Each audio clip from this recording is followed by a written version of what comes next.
I see all time zones represented right now. This is also streamed live on Facebook, LinkedIn, YouTube, not on Instagram, but Facebook, LinkedIn, YouTube. And then, I give him a shout out every 2 weeks. He's actually on this week. I guess he came off the golf course for 3 minutes. Kevin Lechko is on here, who suggested we make all of these into audio podcasts. So Josh normally puts all of these in audio podcast format pretty quickly as well. Thank you for that great idea, Kevin. And everybody loves that, so they can listen to it instead of only having to watch it. So welcome, everybody. No special guest today, but I see a lot of people have their cameras on, which is always awesome. Hi, Kristen. How are you? I see everybody has their cameras on, and thank you for putting your camera on. So I just want to spend a little bit of time with you today. As you all know, I'm out and about in the market every week. I'm with agents. Any of you all saw that our last podcast that we just released, actually, first time back in the studio, the one we just released with the CEO of Movement. And you heard me talking, I don't know if you heard me, if you saw it, but heard me talking about agents asking me if they should change their phone number because they're just being relentlessly called all day by loan officers. And these loan officers literally won't stop calling them. Now, for some reason, these loan officers can't think of anything else interesting to do except to literally relentlessly call agents that they don't know for the most part. And some of these agents were complaining to me, and rightly so, that they were getting upwards of 30 phone calls a day. Now, I think some of those phone calls have dropped off a little bit because fortunately, or unfortunately, however you want to look at it, I'm a fortunate guy. We have had a lot of loan officers hand in their licenses in the first half of the year, which, by the way, if you're on this call right now, you are celebrating that like me. Yes, please get out of the way for the rest of us. Please move to the side. If you can only close one loan a month, or you're closing 0 loans a month, please move to the side. If you don't want to do the work, let us professionals continue to march forward and actually do the work. So that's a big thing that's going on right now. A lot of loan officers are continuing to tap out. Many real estate agents are starting to tap out. They've been tapping out, taking some type of full-time jobs.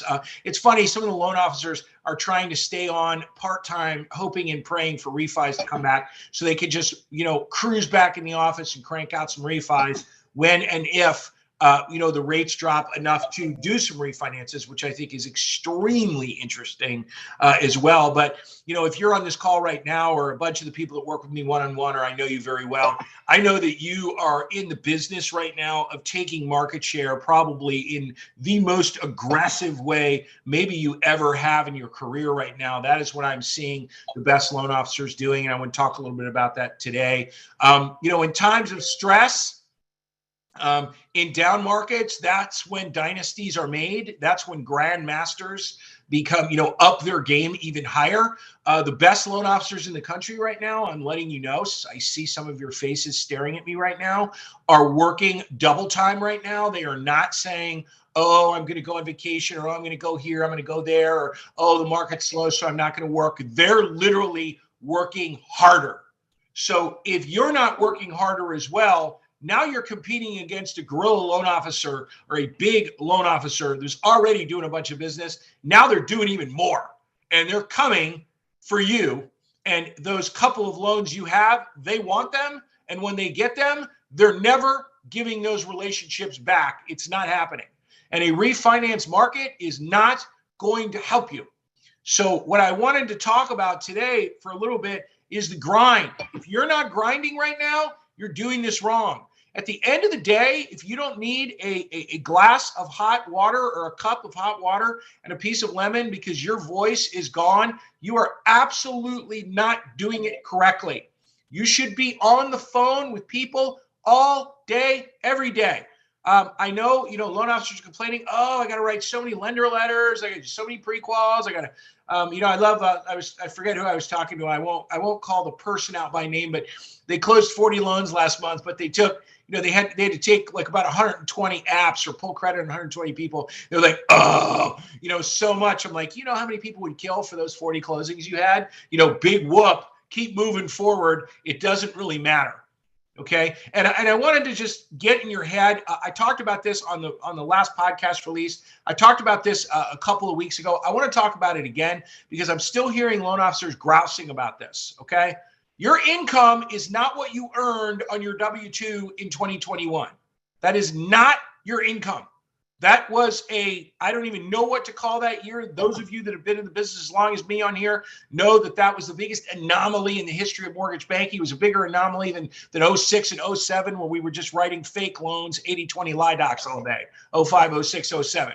Okay. Or 80-20, we put people in houses for no down payment with bad credit, basically. We did more loans in 2021 than that.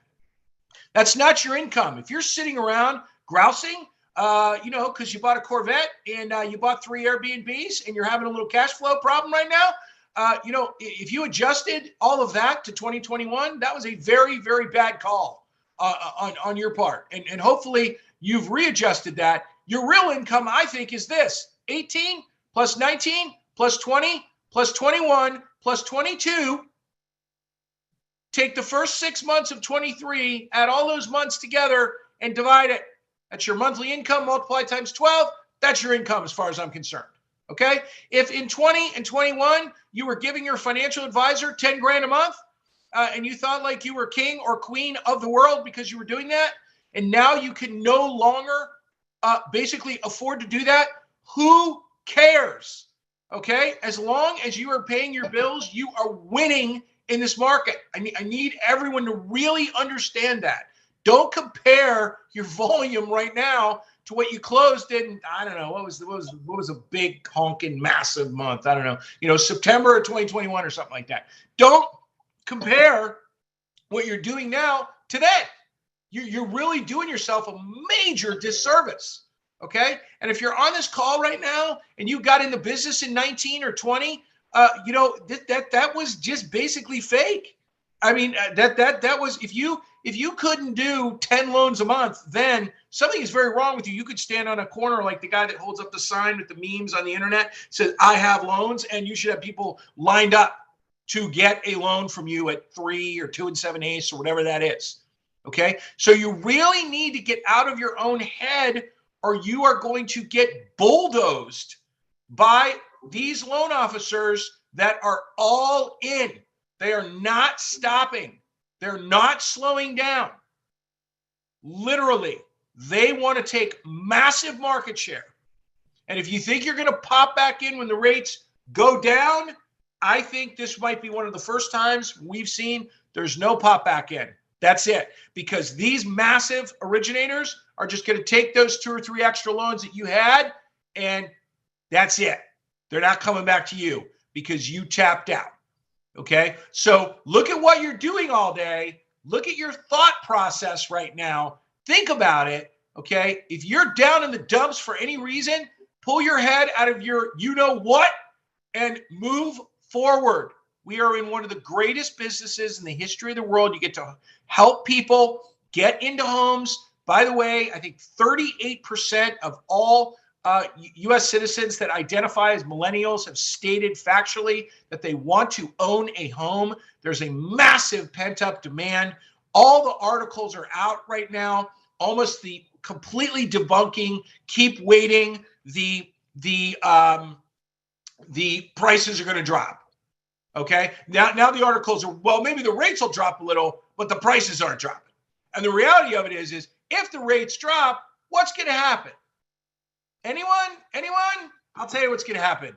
The prices are going to go up even more because there's going to be massive bidding wars on these properties. Massive, huge. And so the prices are going to keep going up if the rates drop. So there's no, I don't think, relief in values or the price of housing. Now, with that said, again, you all have heard me talking about this for years, and I want to keep talking about it.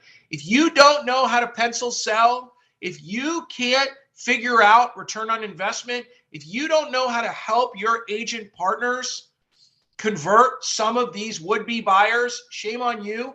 These agents are moving over to very professional loan officers that know how to do that. If you're annoyed because you have to be on the phone with someone for 20 minutes, helping your agent partner, helping their client really understand that, yes, it's still better to buy a house right now at 6 7/8 or 7 or whatever it is than it is to rent where they're renting due to many factors. Okay, if you can't help explain that with a pen and a piece of paper and a calculator, you need to go find someone to help you explain that. Whether it's your boss, whether it's a CPA, whether your branch manager, a senior loan officer where you are, you need to get somebody to help you. There are just legions of very unprepared loan officers in this market right now that cannot do that. And when one of these great agents talks to one of your competitors that can and you can't, it's going to be a big problem for you. Agents are telling me they're done sending the person a referral because they live in their neighborhood and they're nice. Agents are telling me that's over. It's going to the great loan officer right now. Don't care about the other piece. Okay. And again, if you're a Joel person and you're the great loan officer and you have a relationship, game, set, match. It's over. Nobody can get in your way. Okay. So you should be working very hard right now. You should be frustrated right now. You should be tired at the end of the day, and it's okay. Now, the other thing I'm hearing from agents is snippy loan officers trying to put tough deals together with squirrely borrowers that don't know what's going on, okay, who are all over the map. And then the loan officers are actually getting snippy with the agents over it. I want to explain something to you, and I know there's agents on here listening. These real estate agents are your partners. They're your partners, okay? If they have a snippy client, so be it. Unsnip it, desnip it, do whatever you got to do to help be part of the solution, not create a bigger problem, okay? Borrowers are stressed out the same way. They're taking, I don't know how long to find a house right now. I don't know what the average is. I didn't look it up before. If anyone knows, you can click on and just tell me how long, houses are sitting right now, or how long it's taking a buyer to find a house, like how many offers they have to make. Kristen, in your market right now, I see if I'm catching you not paying attention and doing your email, tell me your, nope, tell me your, I know. Tell me how many offers on average do you think they're putting in to get one in your market? 7 or 8. Okay, that's 7 or 8, and Kristen is in a more robust market in Wisconsin, meaning it's a little better market. There's more houses for sale. Some of you on here would probably answer that 12 to 15, depending on the market you're in. Okay, Kristen her market is moving a little faster only because she has a little better affordability than some of you all have, meaning with the rates versus what the price of, we'll say the gold standard, a 3-2, a 3-bedroom, 2-bath, a starter home. Okay. So if you think about that, think about how frustrated the borrowers are, think about how frustrated the agents are. Okay. And think about how frustrated you can become and then get snippy, or someone on your team immediately gets snippy and you don't even know they're getting snippy because now they're working on docs for the 72nd time with the same borrower. Okay. So be careful. And then once we get them under contract, suddenly their credit union pops up, right? Now that's the ultimate in snip. When you get really mad, when you've got 72 hours into it and they're about to disappear. So I want you to catch yourself and remember what your job is. Okay. Your job is also to be constantly and consistently being a beacon of positivity in the market. Check yourself in your social media every day. Check it. Everything you post should be awesomely positive, super positive. There should be no negativity coming out of you anywhere. I don't care what's going on. Some of you all insist on posting rates and all kinds of crazy crap about the market and everything, which I would never do because you can't really control that. I don't know why you insist on putting that on your social media, but need to make sure that nothing being posted by you is negative in any way or can be seen as negative in any way at all. Okay? It is time to literally put your head down and grind forward. Push as hard as you can. If you think you're working hard, work harder. Okay. You know, I love when people hit me with the balance, the family life balance. Okay, cool. I hope you had a lot of that in 2021 when you were making triple what you've never earned, you know, more than you've ever made in your whole life. I'm good with it. I have 4 kids. I totally understand all of that. But guess what? It's go time right now. Okay. Now it's go time because your competitors, they're not messing around. They are all in, and there's 1 or 2 of them in every market represented by every loan officer on this call right now. There is a couple of loan officers in your market going full tilt right now. And if they're already a big producer, they're already a Scotsman's Guide top 100 person in your market, and they're coming at you, they're already coming from there, and they're working harder than you, you need to take a step back and go, what is going on? Why is that person working harder than me? They probably don't even have to work that hard. They probably have so much money saved in the bank from all the loans they've done. Nope, they're all in. They're all in, and they literally want to take your business. Okay, now I want to cover one more thing. This is coming up all over. Now I'm starting to hear the whining, the high level wambulances regarding ops. Okay, wah, wah, regarding ops. Okay. Look, we have riffed a lot of people as an industry. We get it. Most mortgage companies are losing money on every loan they originate today. That's okay. If you work for one of those companies with a great owner or a great executive team, they know what they're doing. They've made those decisions. They're doing it for you, for the company, and they know this too shall pass. With that said, we can't have 3 LOAs for a loan officer closing 6 loans a month. Okay. We can't have people sitting around twiddling their thumbs. And I'm sure you've all have noticed within your ops brigades, whether you call them LOAs or processors or closers or pre-closers or underwriters or pre-underwriters, whatever you want to call them, there's less of them. I think everyone would nod right now and say, yes, that is true. Okay. Let me tell you what that means, people. If you are a sloppy train wreck, okay, if your files are a dumpster fire, when they get into that reduced staff, you are going to have a very, very hard time originating and closing loans on time. And before you start yelling and screaming about how bad your ops is, I dare you to take a little look at how many conditions you have on your loans coming out of underwriting. Because let me give you a little hint. Those of you that know me well will just laugh at this. Laz and Kristen and a whole bunch of you. If you have any conditions on your approvals, with the exception of earnest money, okay, title work, and maybe homeowners insurance, you failed. You shouldn't have any conditions on there at all. If underwriters are redoing your income, pardon my French, you suck. Why are you submitting a loan where an underwriter, an overworked underwriter, has to redo your income?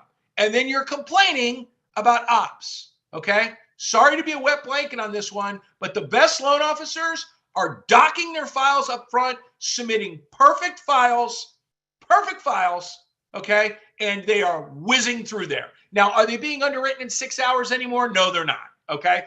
Does it maybe take a day and a half? Whatever. These loan officers don't care because there's not going to be any conditions on these loans, so they don't care if it takes a day and a half or even 2 days because they're not chasing conditions. So if you're a branch manager, a leader, or above, I see Laz is sitting on here, or above, take a look at those approvals. Look at those loan officers with those approvals with massive amounts of conditions on them and literally go deep with each one of them. They are just wrecking your ops in the back.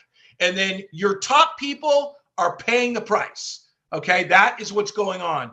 Or you've had to separate out your top people. You can't even put them in quote unquote Gen Pop because their loans are just getting ground up going through there.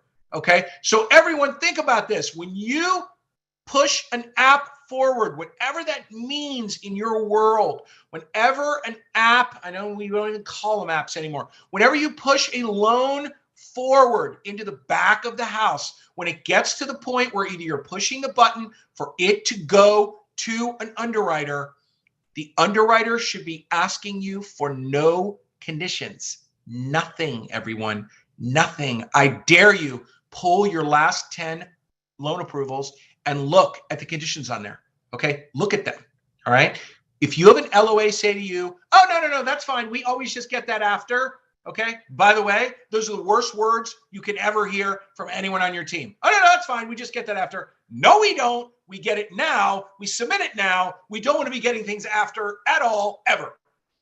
Who wants to go back to an already overworked underwriter? Okay. Because there's like 3 of them left and there used to be 7, who now has to pick your file up again to look at the condition that should have been in there from the beginning. Okay. Literally.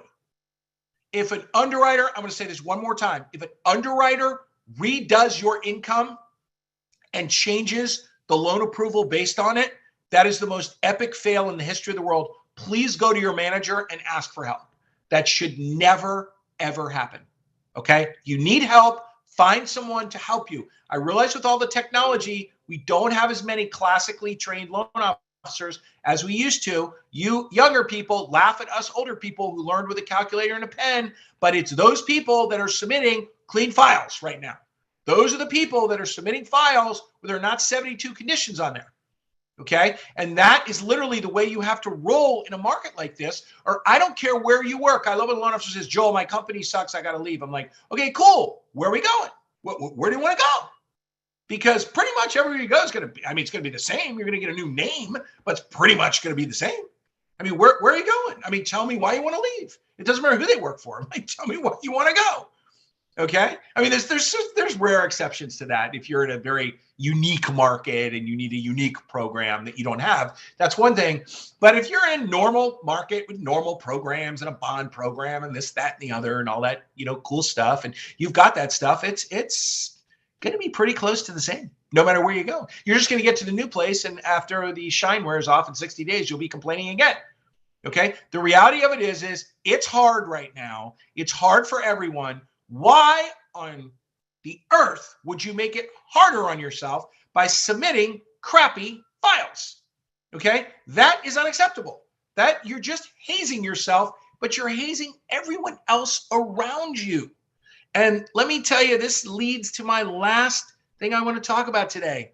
When you light a file on fire, okay, when you create a dumpster fire and another loan officer in your market, like Dunsky, who just looks very unassuming up there, but he's an extremely aggressive man, gets his hands on that thing, takes one look at it and goes, this isn't even a save. This loan was doable the whole time. I don't even know what's happening. Grabs that thing and closes it in 8 days. You have a big problem, okay? Because you took it wrong. You submitted it wrong. Then the agent called Dunsky, who took one look at it. It was approved in 8 days and closed on day 9. You've got a big problem in this market if that happens. These agents are not forgiving with that. No. No more passes. There's not enough deals for there to be any passes. Okay? So these saves, these whatever you all call them something different no matter what market you're in. I'm calling it a save. A loan gets blown up. Agent calls, hey, Mike, it's so-and-so. I got this deal and this other lender saying they can't do it. It's on my listing, whatever. Can you take a look at it? Sure. Send it over. Give me the person's number, whatever. And suddenly he has it. He takes one look at it and he goes, wow, this isn't even complicated. The other loan officer just doesn't even know what they're doing. Grabs it, reworks it, takes 2 pieces of paper out, puts 2 pieces of paper in, recalculates and submits it, and it closes. Again, big problem, people.